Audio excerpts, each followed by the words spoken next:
দিনৰ পৰা আপোনালোকে মোৰ বহুত নিউজ শুনি আছে বহুত অপপ্ৰচাৰ চলি আছে যি নিউজ বাজিছে তাৰ 10%ও সঁচা নহয় আৰু মই ইমান দিনে একো মাত মাতিব পৰা নাই কাৰণ ইমান হেৰেছমেণ্ট ইমান মেণ্টেল হেৰেছমেণ্ট যোনটো কেতিয়াও মই ভাবাই নাছিলো হ'ব বুলি সেইখিনি মই পাৰ কৰিব লগা হৈছে মেণ্টেলি প্ৰস্তুত নাছিলো কোনো ধৰণৰ কথা ক'বলৈ বা কিবা ষ্টেটমেণ্ট দিবলৈ সেইটো কাৰণে 7 দিন মই যেনে কটালো কিন্তু এতিয়া জোখতকৈ বহুত বেছি অপপ্ৰচাৰ চলিছে বহুত ধৰণে মোক হাঙুৰ খুৱাইছে বিভিন্ন ক্ষেত্ৰত ন্যায়ালয়ে মোক দুখী কৰাৰ আগতে নিউজ মিডিয়াই মোক দুখী কৰি মোক এতিয়ালৈকে ফাঁচি দিছে মোক অলৰেডি মই দুখী বুলি কথা কৈছে আৰু বহুত ধৰণৰ নিউজ বিভিন্ন ধৰণৰ নিউজ য'ত মোৰ কেছটো ট্ৰেডিঙৰ ওপৰত আছিলে কিন্তু এতিয়া কেছটো অকল মোৰ ওপৰত হৈ গ'ল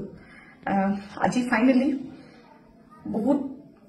বহুত দিনৰ পিছত সাহস কৰি মই সাৰেন্ডাৰ কৰিব ওলাইছো মই ফুল কোঅপাৰেট কৰিম পুলিচৰ লগত ইমান দিনে কৰিব পৰা নাছিলো মই কলাই ক'তো থকা নাই মই লুকাই আছিলো অকণমান মই পৰা নাছিলো সহ্য কৰিবলৈ ইমান সহজ নহয় নিউজ এটা শুনি থকা বা নিউজ এটা কৰি থাকিলে যি মন যায় তাকে কৈ আছে কোনো ধৰণৰ তথ্য নোহোৱাকে কথা কৈ আছে মই ভাবিছিলো ইমানখিনি কেতিয়াও নিউজ মিডিয়াই নকৰে ইমান তথ্য নথকাকে ইমান নিউজ নবজায় কিন্তু আজি নিউজৰ মিডিয়াৰ ফলত মই আজি দুখী গোটেই মানুহৰ আগত মোৰ মান সন্মান মোৰ মা দেউতা মোৰ পৰিয়ালৰ গোটেইবোৰ উলংঘ হৈছে আৰু এতিয়া আৰু ধৈৰ্য ধৰিব পৰা নাই সবৰ এটা সীমা থাকে সেইটো কাৰণে আজি মই সাৰেন্ডাৰ কৰিম আৰু মোৰ বিশ্বাস যে তথ্য চাই ন্যায়ালয়ে